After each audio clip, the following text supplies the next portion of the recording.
Alright guys, it's the next day. As you can see, Rocky's car's out of the shop. It's running and driving. We did a few test rips last night, but we still have a long way to go on the tuning.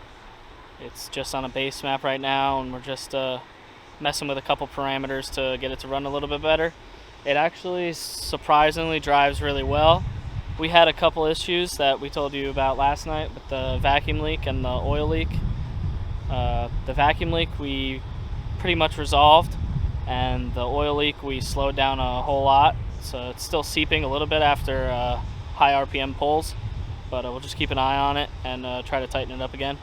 But right now Rocky's inside. He's on the computer messing with all the parameters, and hopefully tonight he can drive this thing home and we could schedule a tuning appointment with whoever he decides to get it tuned with. We still have to wire up the flex fuel sensor and the boost controller. It's only on 10 pounds right now. We just sprinkled some timing in there so it seems a little bit faster. But I hear them yeeing. Mr. Infamous Honda Tuner, can you tell me what you're doing on your laptop over there? More timing. Just throwing timing at it? No, so... Because you didn't want to listen to me and change the spring in the wastegate and give it more boost? I think we're going to do that too. Because it is making less boost, but I just gave the whole map more fuel because it really wanted more fuel at idle. So we got more fuel at idle just to bring, because the short-term fuel trims were like super high, so we dropped them back down to like normal. We gave it more fuel at idle, but I think the whole map needed more fuel, so I'm just giving it a little bit more. And I just gave it a little more timing. It smoothed the maps out a little bit for the wide open. And I'm gonna let the car cool down a little bit. I'm gonna charge my laptop a little bit because it's dying. And then I'm gonna go out and make another hit, and we'll see how it goes. So that's it. We also got a little update on the 5.3 LS build for the BMW. We got the crank in. We replaced all the bearings, got the mains in. Nothing's torqued down. We just have them hand tight in there. I don't want to go any further with the assembly because we have to do the cam bearings, and everything is going to be in the way, so want to leave as much room as we can since we've never done this before and we kind of have no idea what we're doing. So it's going to be lots of fun, and we're going to bring you guys along for the ride. Alright guys, this is your first ride in the RSX after we got it done. We're doing a couple data logs. We're just going to do a couple rips up the street, nothing crazy. Check the fuel trims, make sure the timing is where we want it.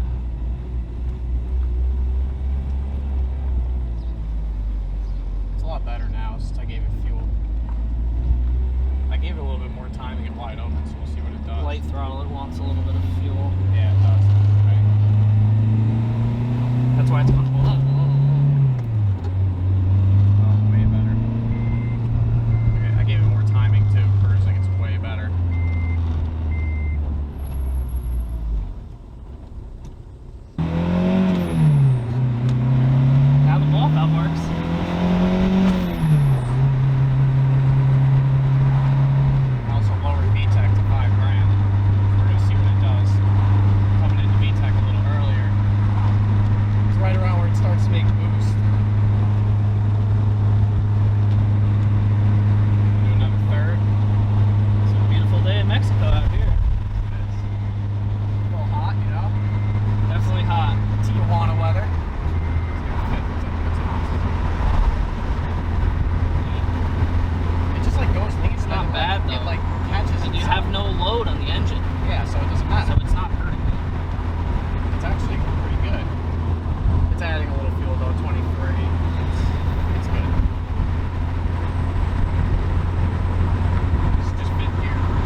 guys, that was your first ride in the Turbo RSX.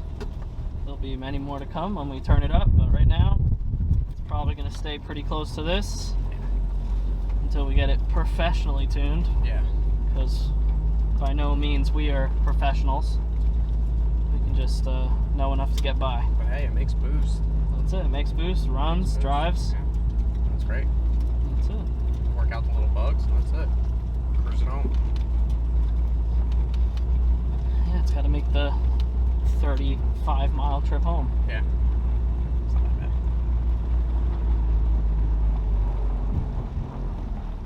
And we're back. Look, it made it.